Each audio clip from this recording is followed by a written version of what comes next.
Hello, SynGAP land. My name is Mike Graglia. Today is Friday, August 22nd, and this is episode 179 of the Cure SynGAP 1 podcast. This episode is going to be a bit of a ping pong ball. There's a lot going on. I'm going to bounce around to a lot of topics. It took me a while to put these notes together, but please stay with me and stay with me till the end. There's a lot of good stuff here. First thing I want to acknowledge that as I make this recording at 4 o'clock on Friday afternoon, it is 7 o'clock in Farmingdale, New Jersey, where the 5th annual SynGAP Gala is happening under the leadership of John Hill and Nancy Kessler, who had the inaugural SynGAP Gala for Karen Lieb. And there's many other members of our community who are there tonight having a good time, raising money for SRF and for the important work that we do. So curesyngap1.org/gala5 if you want to go to the link.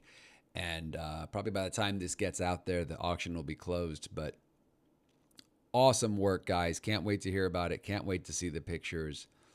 Really, really proud of Nancy and the whole team for making this happen year after year and building a community, not just around Karen, who's Nancy's sister, one of the oldest known SynGAPians, but for all the SynGAPians in the New York metro/Jersey area who are connecting and being together right now.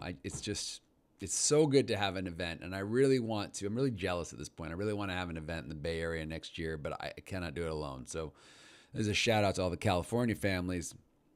Let's get a committee together and do a fundraiser in the Bay Area next year. If you're sorry to miss this, please join me. I will be flying all the way to Boston on September 12th for the Beacon of Hope, inaugural Beacon of Hope event there, which will hopefully also become an annual event. And then you can also go down to Greer, South Carolina, where Julie Miles will be hosting an awesome golf event, the Scramble, on October 4th. I made a joke in the last episode that maybe after the hurricane, Greer, South Carolina may not make it, but if it does, we should all go to the Scramble. I received a very kind email from Julie, complete with a geography lesson. I am assured that Greer, South Carolina is nowhere near the ocean, and the event will be happening. Apologies, Julie. Stoke Therapeutics, guys, on a serious note, 10 days ago, they had an incredible press release, and shame on me for not getting excited and doing an episode right away. As you all know, it's summer. Kids just went back to school yesterday or the day before. I don't even know. And I'm a little behind. So 10 days later, let's read the most exciting bullet in a press release by the publicly traded company Stoke Therapeutics to their investors. Lead optimization, this is the quote, lead optimization is underway to identify a clinical candidate for the treatment of SynGAP-1 in 2026. SynGAP-1 is a severe and rare genetic neurodevelopmental disease. I'm assuming they've got a new comms person at Stoke, and this person thinks that you write SynGAP with a dash. I'm pretty sure they're talking about our disease, also known as SynGAP1, no dash. But I'm willing to get over the dash. I am thrilled that they have publicly committed to have a named candidate. And this is a big deal. This is a big deal.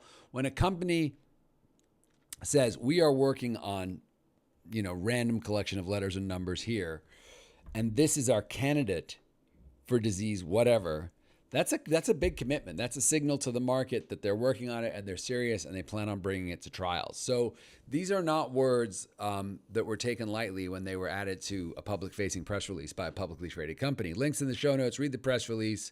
It talks mainly about Stoke's important work with Dravet and their phase 3 drug. That phase 3 clinical trial, the first patient has been dosed. And they're rolling out, I think the countries listed were US, EU, and Japan. I'm not going to open it because it'll mess up my screen. But the punchline is, guys, Stoke Therapeutics, large biotech, doing really important work on Dravet, learning how to do trials at scale.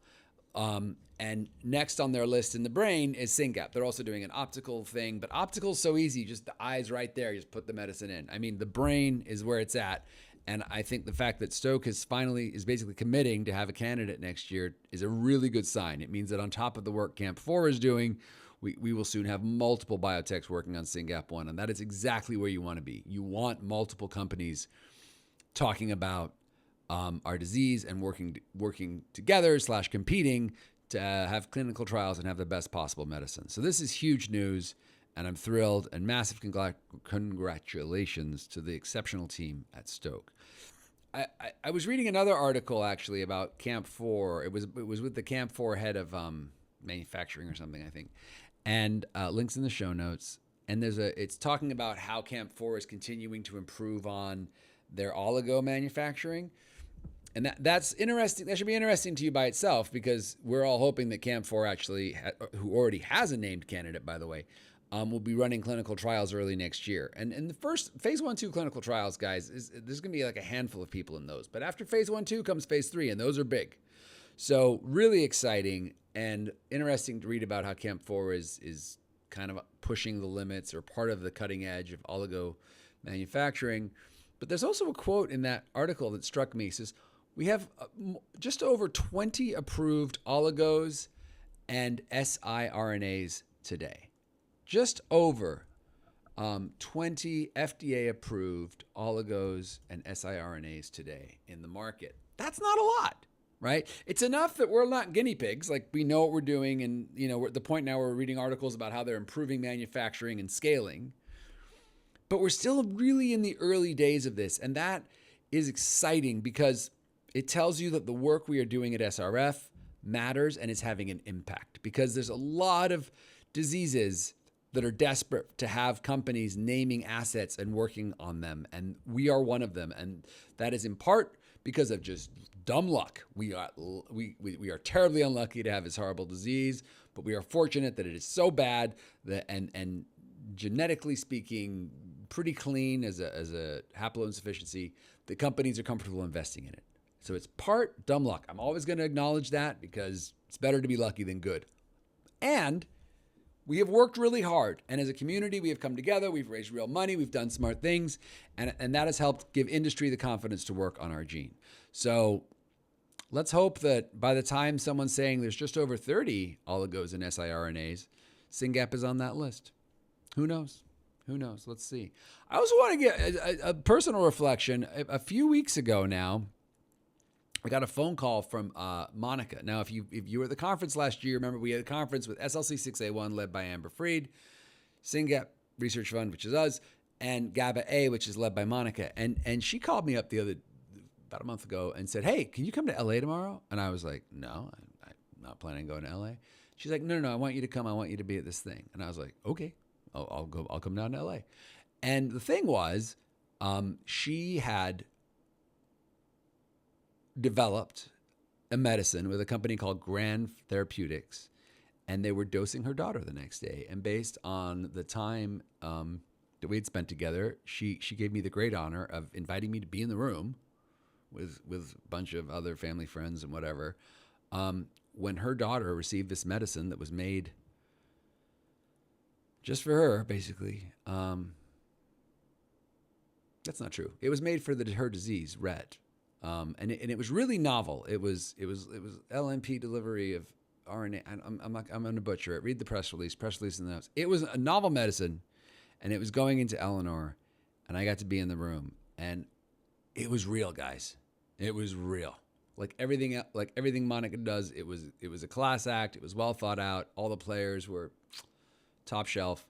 But huge congratulations to Grann Therapeutics and to Monica and to little Eleanor. And I really hope that this novel medicine works. And when we find out that it is working and that we are seeing positive benefits, we can start talking about scaling that up to maybe our disease too. So I just want to thank Monica for having us in the room, and I want to compliment Tommy and the team at Grann Therapeutics for what they've pulled off. And it's a press release not to miss. And if you're an industry insider, read it, because there's a lot of wow in there. Now I want to get to something that we recently put out, which was this Village article. So if you go to curesynGAP1.org/village, that is the short link to the full link, which I'm not going to read to you.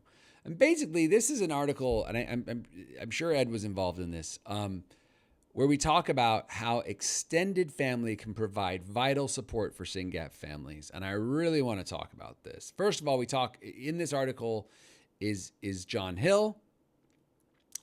John is like a father-in-law, I think, or the family tree is confusing, but like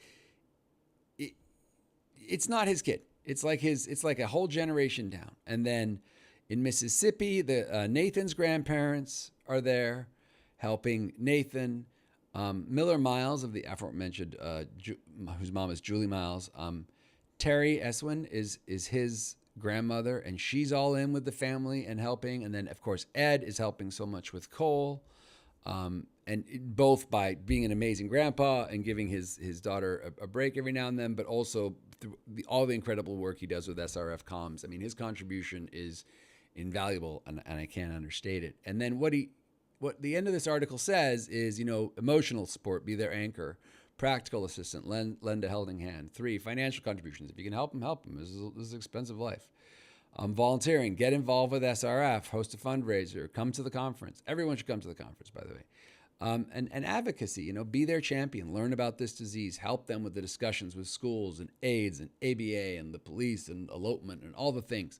So it was just a really well done article. And I got to be honest with you, I wish I had this article when Tony was diagnosed, because there was a couple years there where my family was like, you guys got to figure out what you're doing with this kid. Like, my parents have had 4 kids, and they had they got kids and grandkids running around, and they looked at Tony and they were like, I don't know what you guys are doing, but you got to get your act together. Like, it was our fault. And this is one of the reasons why I'm so brutal with newly diagnosed families, because they're looking at their kid, they're like, maybe it's not that bad. And I'm like, I hate to break this to you, but as these kids get bigger and stronger, the symptoms get more severe, and like 0 to 10 it just keeps getting tougher. And then 10 to 20, it keeps getting tough. Apparently at 20, things kind of level out a bit. But the first decade or so, man, this is rough. And I think I'm conflating 2 issues. I think extended family has a huge opportunity to help. And if they say, how can I help? Send them this article. And if you don't engage extended family and help them understand SynGAP and get them to wrap their heads around it, it could actually be a source of friction and frustration in your family, as it has been in mine, frankly. So really want to just thank Ed for writing this article, or Ed and Joe and whoever else is involved. It's an exceptional article, and the people who are called out in it definitely deserve to be called out in it. All of them are doing amazing work with amazing families, and their kids are having better lives as a result of it, for sure. And then once you have that conversation, I want to see how I told you I was going to bounce around today.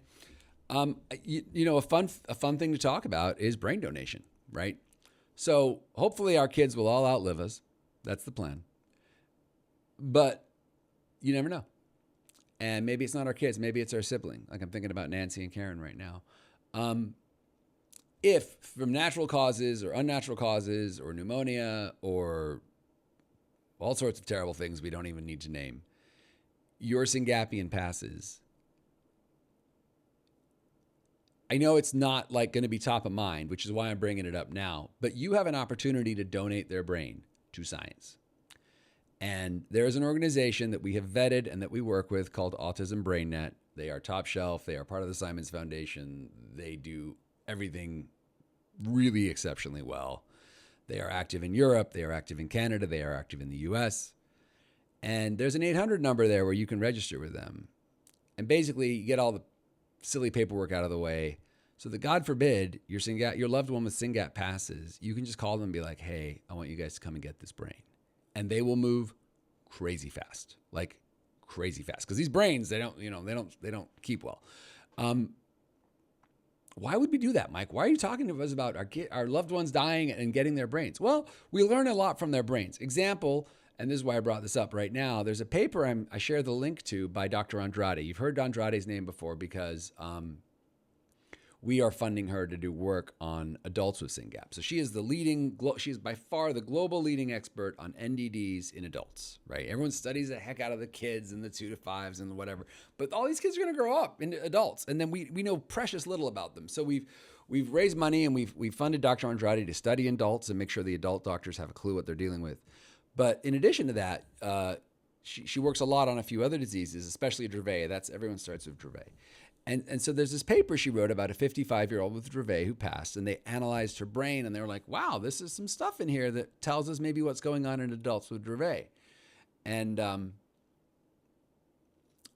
know none of us want our none of us want our loved ones with SynGAP to predecease us. But if they do, when they do, brain donation is an option. It can be done in such a way that you could still do an open casket, you can still see them, you can still love them, but getting that brain would advance science.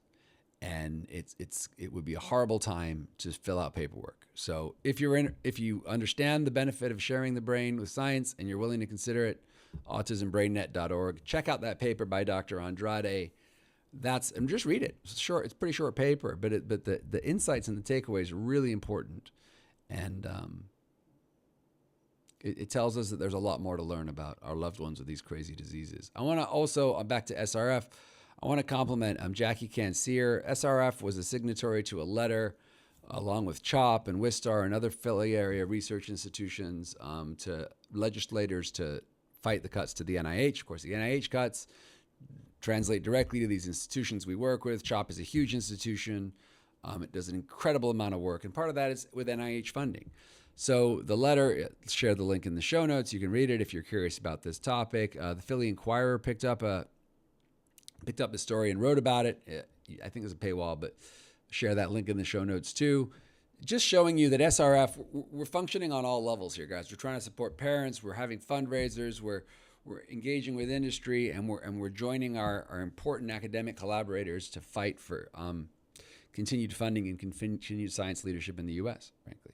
So really proud of the team at SRF for the continued engagement here, and I'm so happy to see our name on that letter.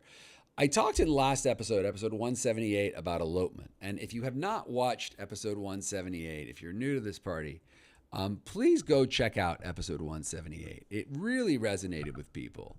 And I just want to make a couple observations. The first is, a lot of people talked about their alarms and their alarm systems. And one of the things I didn't say is, we have a home alarm, and we put it on when we leave for the weekend or go on trips. But we don't really put it on every night. At least we didn't.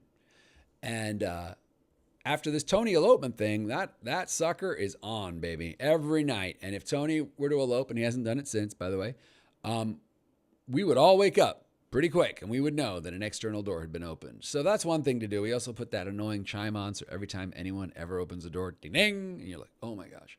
But it's what you got to do. I also heard a lot of stories, a lot meaning 3 or 4 different stories from SynGAP families about, he was in his room and I thought he was fine and the door was closed and he was calming down. And next thing I know, he's on the roof. She's on the roof. He's on the roof, and his little brother, single digit, followed him on the roof and was trying to talk his big brother off the roof. And if they had slipped, they would both have died immediately. There was a lot of, they eloped to the roof. And I share that with you guys because if you've got your kid in a second-story bedroom like I do, you need to really think about, okay, how would that work? And I don't have a great answer right now. But, this part of this podcast is to help the community learn from each other. So I'm just letting you know this topic of elopement really resonated. If you've got a little one, you're like, oh, it's so cute when they run away. They get bigger, they run faster. Think about elopement. Keep talking to your doctors about this. When I talked about this last time, the post had about 100 votes. Now we have about 139 votes. Links in the show notes. Go to the Facebook group. Join the conversation if you want. The percentage is a little changed. It's like 41% male, 39% female eloping, and then the balance not eloping. This is a serious issue with SynGAP, guys. All right, wrapping up. Conference is in 103 days. Register now. Come and join us in Atlanta. It's going to be an amazing event. A lot of exciting news coming up. Honestly, I know I've talked a lot, but I haven't even told you guys some of the great stuff that I know about that is still in flight. So it's amazing. Publications are up to 38. That's great. If you haven't given to the biobank, please do. We will be collecting at the conference. I would love to see you there. If you haven't volunteered yet, please volunteer with SRF. LinkedIn, YouTube, they matter a lot. Make sure you're following us there. Please like and amplify our content. New Families webinar on Tuesday, September 9th. Go meet Virginia and check out all the resources we have. Links in the show notes. This is a podcast. Please give it 5 stars. Help others find it and know that they are not alone in this crazy life loving a SynGAPian. And just to end where I started, there is a gala happening in New Jersey right now. And if you're not there tonight, but you're close, you should be there, frankly. And you should book a ticket for next year. But in the meantime, just come to Boston on September 12th and come to the conference in 103 days. Have a wonderful week, guys. Thanks for listening.